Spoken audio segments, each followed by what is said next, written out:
Leemos en el Evangelio según San Juan, en el capítulo 15,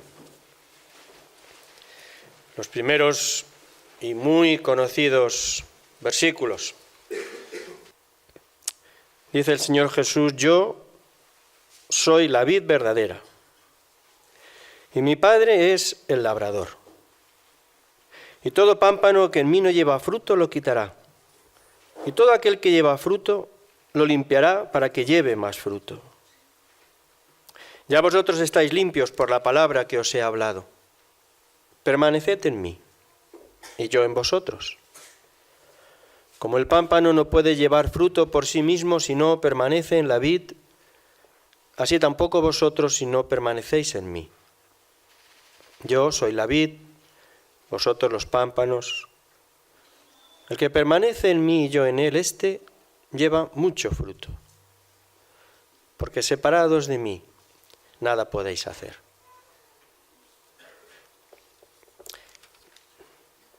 Hay varias expresiones que son complejas. Probablemente para algunos lo más complejo de comprender a estas alturas es qué es eso de un pámpano.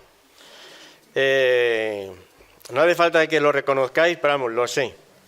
Así que por eso, yo que no hago como José Pablo, no soy capaz de hacer esos PowerPoint maravillosos, al menos os he buscado una foto para que los más urbanitas sepáis de lo que estamos hablando, ¿vale? Más o menos, pues ahí tenéis el esquema. Y ahora os mostraré otra, pero antes de eso, situarnos un poquito, ¿no? La ilustración que el Señor Jesús pone. El Padre es el labrador, el jardinero, el cuidador, dicen diferentes versiones.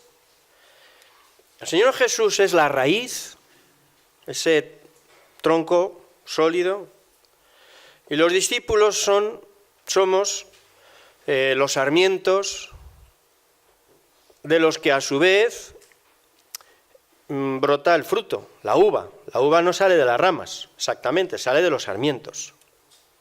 Así que hay como una cadena. El cuidador de la tierra y de la viña, el tronco de esa viña que es el Señor Jesús, los sarmientos, que somos nosotros, y nuestros frutos, que es la uva.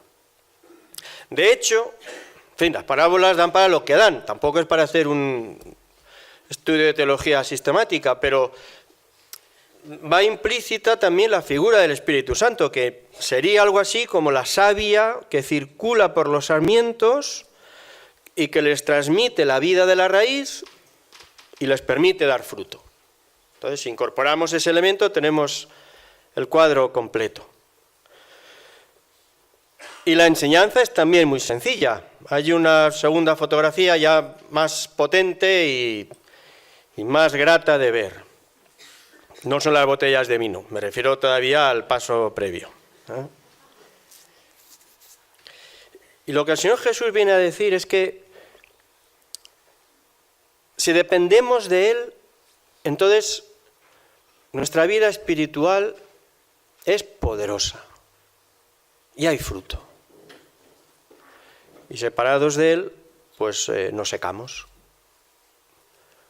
Y si hay fruto, no es un fruto de valor. Semejante texto tan conocido y considerado y estudiado y escuchado, pues a veces se hace casi inaccesible, ¿no?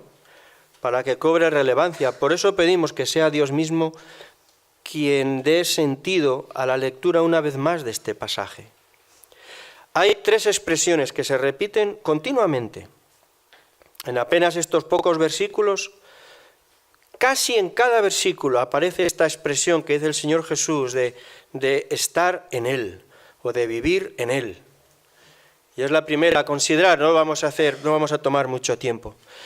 Pero lo que viene a decir el Evangelio de muchas maneras, en las epístolas de forma muy clara y en esta imagen, en esta parábola, de una forma muy gráfica también, es que en términos espirituales podemos vivir de dos maneras. Podemos vivir en nosotros o podemos vivir en el Señor. Que son dos formas distintas de vivir el Evangelio, de vivir la experiencia de fe, y que producen dos tipos de personas distintas, o si queréis, dos tipos de frutos distintos, muy distintos. En la primera epístola a los Corintios el apóstol Pablo habla de esto y les pone nombre para identificarlo. En el capítulo 3 habla, ¿recordáis?, cristianos carnales y cristianos espirituales. La idea es la misma. Y Pablo dice que todos son cristianos, pero los frutos son completamente distintos. Cuando escribe a los cristianos de Corinto, les dice que los frutos que produce este hombre carnal, el que vive en sí y de sí, pues les dice que son, en su caso, frutos como las contiendas, las disensiones, no las diferencias, sino los conflictos a propósito de las diferencias. Cuando escribe a los Gálatas acerca de este mismo asunto, les dice que los frutos que salen de esos sarmientos que viven en sí mismos, pues son frutos muy amargos. Y habla pues lo mismo de iras, contiendas, disensiones, orgías, borracheras, en fin, envidias. Eso es el fruto. Y no puede ser otro. Es lo que el Señor Jesús está intentando decir. No puede ser otro. Son cristianos, son discípulos, pero los frutos que dan inevitablemente son de este calado tan pobre. De hecho, no sirven para comer, no alimentan. Pero son de personas cristianas. Y el Señor por eso repite en varias ocasiones esta cuestión de vivir en mí. El cristiano carnal vive en Él y procura lo bueno. Yo a veces no me gusta, es verdad, no me gusta que a la gente se la riña, no me gusta, yo creo que eso no ayuda, francamente no ayuda. A ningún cristiano hay que, me parece a mí, en condiciones normales, hay que reprenderle y no sé qué, y, en fin, podrida llaga y sois no sé cuántos y no sé qué, y tendréis que ser, pues sí. ¿Hay algún cristiano que no desee ser mejor? De verdad, hay que acogotar tanto a la gente. Nosotros no estamos para reprender en ese sentido, estamos para alentar.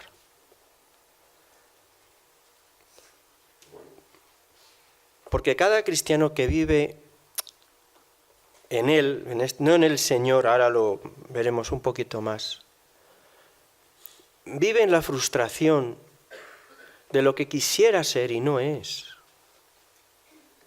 Y le duele, bueno, le va a doler. No es necesario que nadie le señale con el dedo, ni le acuse, pero si ya. Hay que apuntar más bien al cómo es posible moverse en un terreno de mejor fruto. Y esto es lo que hace el Señor. Hay algo distinto para aquel que vive en el Señor. En el fondo ya sabéis lo que está en juego, ¿no? Porque en el Nuevo Testamento se repite muchísimas veces, probablemente porque es nuestra gran pelea como discípulos de Jesús. El cristiano que vive en Él somos nosotros cuando defendemos demasiado a nuestro yo, cuando nos apoyamos en nuestro yo, no en el orgullo, en ese sentido zafio de la palabra, ningún cristiano quiere ser así, no en la soberbia, eso está lejos de cualquier discípulo del Señor con un sentido mínimo de las cosas, no es eso, en un sentido es peor, es más difícil, es ese aprecio de nosotros mismos. Ya sabemos que somos imperfectos, esa no es la cuestión, pero, en fin, si lo único que tenemos es a nosotros, y nosotros decidimos y decidimos seguir al Señor, y nosotros queremos, y nosotros evaluamos, y nosotros consideramos, y nosotros pensamos, y nosotros actuamos. ¿Cómo no? Bueno, pues no, esto es lo que dice el Señor. Es que sobre esa raíz los resultados necesariamente serán humanos, ¿no? Como decía aquel, demasiado humanos. Y no puede dar otra cosa No puede ser de otra manera. Son frutos naturales, los mejores, pero los que uno puede hacer. Y todo el Evangelio se funda justo en lo contrario. No en lo que nosotros podemos hacer, sino en lo que Dios puede hacer. Y ese echarnos a un lado, eso es como una tortura para algunos. Nos cuesta. Pero el apóstol Pablo el Señor Jesús en el Evangelio de Juan llega a recordarnos esto, ¿no? Que luego el apóstol Pablo lo dirá también en Romanos. El Señor dice, mira, es que lo que es nacido de la carne, pues carne es. La carne no en el sentido del cuerpo, sino en este sentido espiritual, de lo humano, lo que es meramente humano. Es que lo que nace de ahí, el fruto que nace de ahí, pues es eso. Y lo que es nacido del Espíritu, Espíritu es. Es otra cosa. No es que sea mejor, más desarrollado, más evolucionado. No. Es otra cosa. Porque procede de otra raíz. No tiene que ver con nosotros. Tiene que ver con Dios. El Espíritu de Dios actuando en nosotros. Desde la raíz, Cristo ahí en nuestro corazón, desarrollando. Es otra cosa. Así que es en mí. Por eso el que vive en mí, en el Señor, el que vive en Cristo, no es que sea mejor persona, no es eso. En un sentido lo contrario, es muy consciente que no puede vivir ni un minuto dependiendo de otra raíz que no sea el Señor. Aprende a vivir no en la lucidez de su propio saber o de su propia inteligencia, de su propio pensamiento, con la mejor intención y a veces con mucha sabiduría. No así. Ni tampoco en la fuerza de su voluntad. A veces, aunque decimos que no, en el fondo seguimos creyendo que lo que pasa es que nos esforzamos poco, que si nos esforzamos más lo podemos conseguir. Y todo parte de la misma raíz, de nosotros. Y por eso el resultado es frustrante, no es lo que queremos. El que vive en el Señor es alguien que se ha rendido. El Señor Jesús lo llama negarse a sí mismo, ¿no? Esto corresponde, negarse a sí mismo. El apóstol Pablo dirá con otras palabras la misma idea, ya no vivo yo, ahora es Cristo que vive en mí.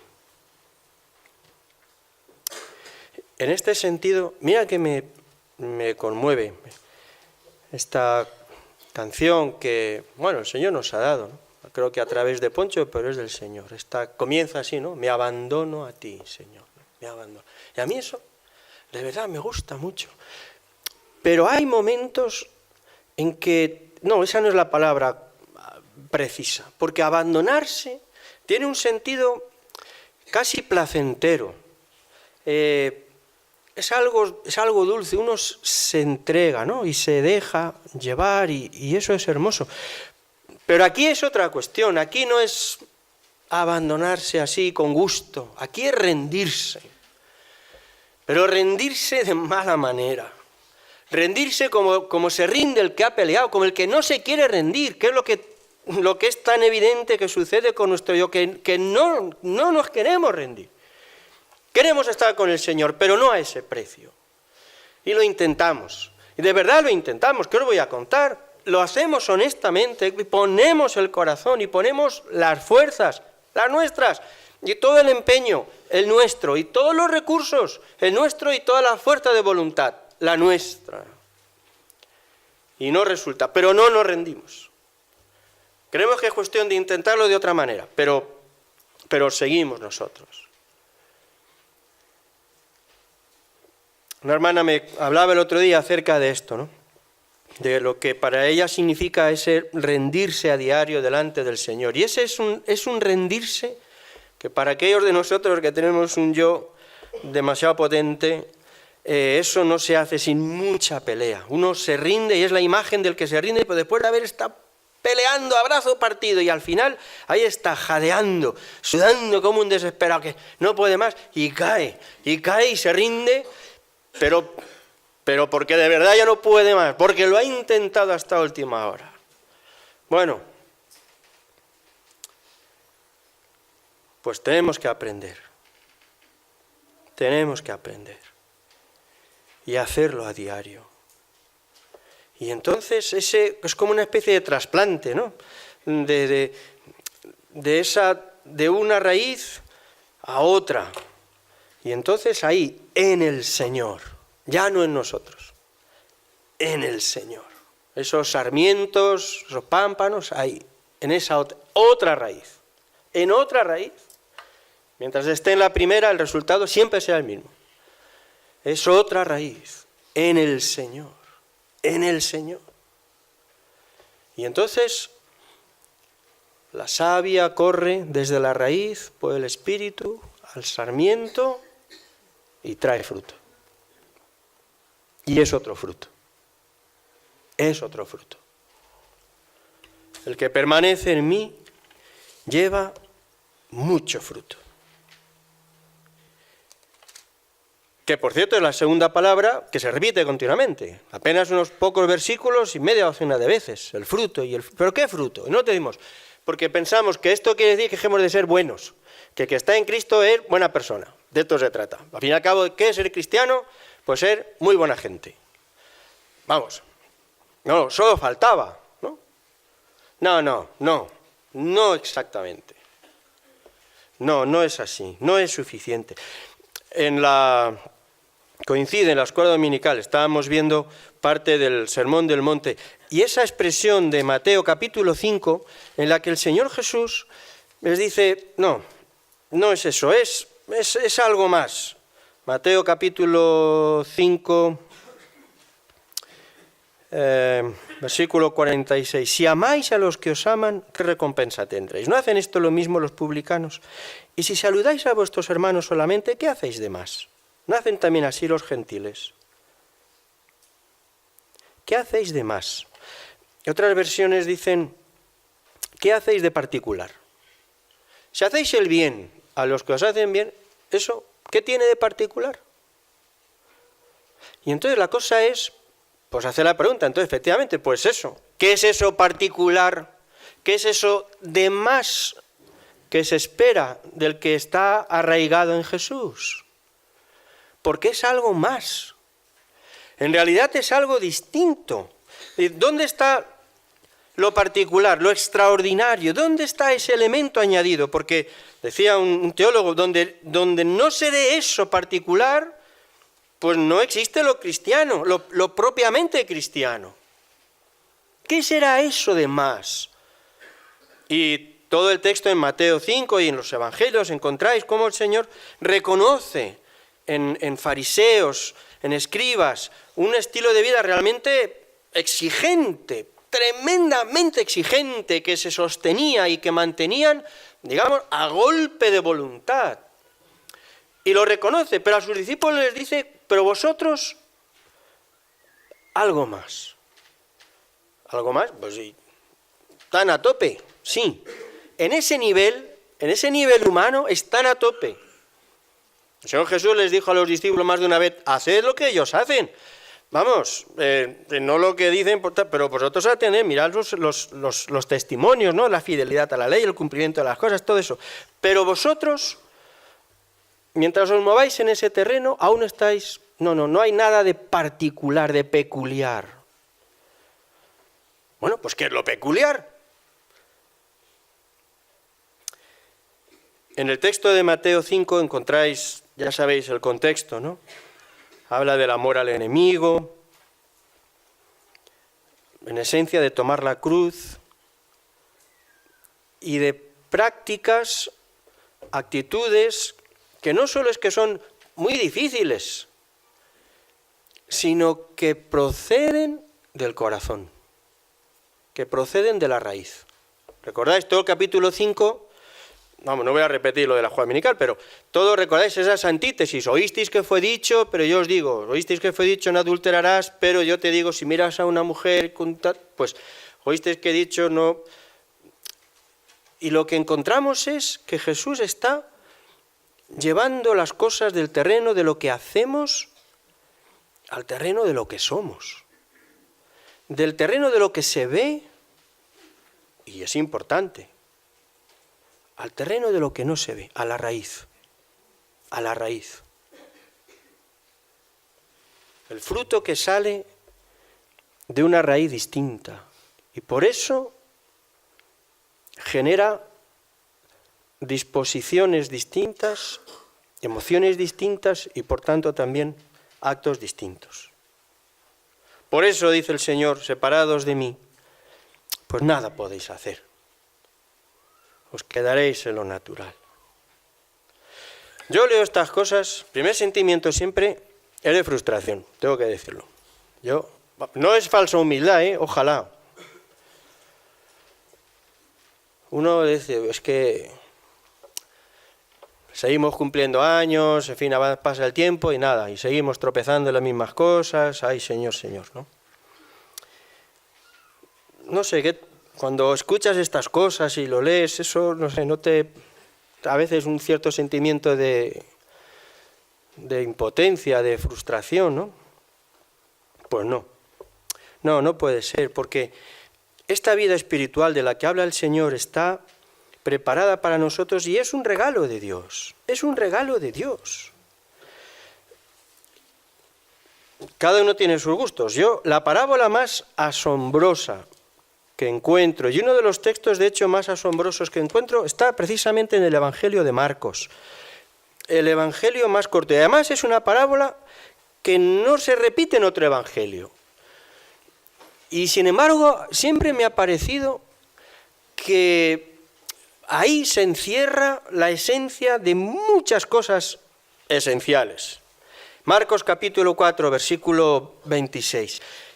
Y que además, entre otras cosas, muestra lo vano del empeño humano, del esfuerzo, aunque sea de buena voluntad de parte de los hijos de Dios. Porque la obra es de Dios. Porque la obra es del Espíritu de Dios, porque procede de la raíz divina que hace que después el fruto llegue al corazón de cada persona. Es lo que hace Dios. Y dice Eclesiastés que solo lo que Dios hace permanece. Y es esta parábola, en un sentido, pues sí, tan sencilla. El reino de Dios. El reino de Dios. Es como cuando un hombre echa semilla en la tierra y hace vida normal, porque dice el texto que duerme y se levanta de noche, de día, y la semilla brota y crece. Y dice el texto, brota y crece sin que él sepa cómo. Y añade a modo de explicación, porque de suyo lleva fruto a la tierra. Es lo natural.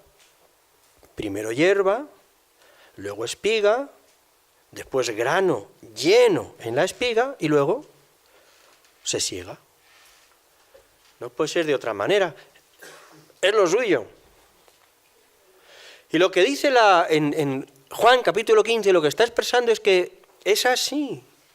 Que hay un elemento, diríamos nosotros, sobrenaturalmente natural, que hace que el sarmiento que está arraigado, no en sí mismo, sino en el Señor, experimenta esta obra, este fruto que es propio del Espíritu, no de la carne, porque lo que es de la carne, carne es, ¿qué va a dar? Sino del Espíritu. Y entonces, de una forma natural, entre comillas, ya sabemos que hay una parte aquí, en fin, también exigente, pero veis el énfasis. El énfasis aquí no está en el empeño, en el esfuerzo, está en el modo, de nuevo, entre comillas, natural con que esta nueva vida se desarrolla, porque es la que viene de Dios. Dios lo hace, es lo suyo. Y la propia, el sembrador que siembra y que luego cosecha, que sí, que riega y tal, pero pues no sabe muy bien cómo sucede, pero evidentemente sucede. Este fruto que Dios hace. Y por eso la última expresión que se repite también con frecuencia es esta de permanecer. No solo estar en el Señor, sino permanecer en el Señor. No aparece en el texto, pero conviene recordarlo porque nos advierte la palabra continuamente. No podemos permanecer en comunión, en intimidad con el Señor, si consentimos el pecado en nuestras vidas. No digo si pecamos, pues sí, claro. Si consentimos, si convivimos, si damos acogida al pecado en nuestras vidas. Puede parecer una lección muy elemental, muy básica, bueno, en la vida de las cosas más complicadas. Bueno, a veces nos queremos complicar las cosas, que es distinto. Donde el pecado habita, no hay intimidad con Dios. Y donde dejamos lugar al pecado, como si fuera un parásito, nos va a chupar la vida y nos va a secar. Y luego buscaremos argumentos. Para todo hay argumentos. Para todo hay razones y todo hay explicaciones y que siempre tiene que ver con otros. Pero mira hermano, que no tenga que ver con un pecado, porque sobre esto no debemos frivolizar tampoco, ni ir demasiado deprisa, ni pasar de puntillas, bueno, no. Dice el profeta Isaías, ¿no? Dice Dios mismo a través de su profeta, vuestras iniquidades han hecho división entre vosotros y vuestro Dios. Y vuestros pecados han hecho ocultar de vosotros su rostro para no oír. El pecado apaga el espíritu. El pecado contrista el espíritu, dice el apóstol Pablo. Esa savia que viene de la raíz y que tiene que alimentarnos, pues no llega. Y de la misma manera, no aparece en el texto, pero es implícito, es evidente, no se puede vivir en intimidad con Dios si no dedicamos tiempo a cultivar esa intimidad. No importa que la forja esté en condiciones, las herramientas estén, el herrero tenga todo dispuesto, si toma un pedazo de hierro, lo pone al fuego, pero no está ahí en el fuego el tiempo necesario, el hierro no se ablanda. Y necesitamos tiempo, en silencio, en la presencia de Dios, tiempo expuestos a la palabra de Dios, tiempo en oración delante de Dios, decíamos el otro día, dejándonos el alma, tiempo en comunión con los hijos de Dios, porque en medio de la comunión de los hijos de Dios, Dios se hace presente. Y por cierto, solo una cosa más, a propósito de este permanecer. Yo no me había dado cuenta, ¿vale? Y mira que hace años que he mirado esto. Versículo 2. Todo pámpano que en mí no lleva fruto lo quitará, y todo aquel que lleva fruto lo limpiará para que lleve más fruto. Bueno, pues es verdad, la palabra esta de limpiar tiene sentido y se entiende, pero la mayoría de las versiones utilizan otra, que dice lo mismo en el fondo, pero es mucho más gráfica. Todo aquel que lleva fruto, dicen muchas de estas versiones, lo podará para que lleve más fruto.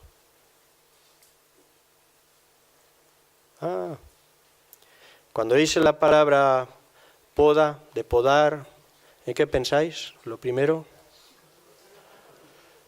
Yo es un poquito sabio. Yo pienso en unas tijeras de estas gordacas, de las de verdad, ¿no? ¿Y no lo hemos vivido? ¿No hemos crecido en tiempos de poda? ¿Y si este tiempo que estás viviendo difícil,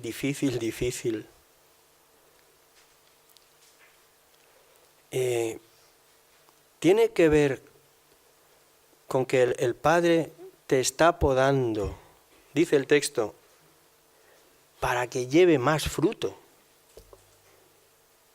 ¿Y si fuera eso? No somos masoquistas, no hacemos apología del dolor, eso en sí mismo no es, pero ¿y si tiene que ver con esto? ¿Y si esos tiempos duros, amargos, que a veces caen, en fin, en origen por la razón que sea, pero ¿y si Dios lo está utilizando? Ha cogido ahí efectivamente las tijeras de podar y está está metiendo ahí y duele. Yo, en fin, no le he hecho una entrevista a ningún sarmiento ni rama de tal, pero yo entiendo que eso duele. Pero, bueno, pues eso dice que hace la poda, ¿no? Cuando se hace bien, de eso dice el Señor. Todo aquel que lleva fruto, que de hecho ya lo lleva, el que está en el buen camino, pues mi Padre lo podará. Y uno dice, ¡ay! Sí, pero para que lleve más fruto. Así que hay una expectativa por delante siempre positiva, siempre provechosa, siempre buena, ¿no? Pocos capítulos antes del texto que hemos leído, el Señor Jesús dice que el que cree en mí, como dice la Escritura además, de su interior correrán ríos de agua viva, savia, ahí, inundándolo todo. Y añade el texto, y esto dijo del Espíritu, porque esa es la raíz. Y alguien escribió, tan consolador es esto, alguien dijo que Dios no deshereda a ninguno de sus hijos,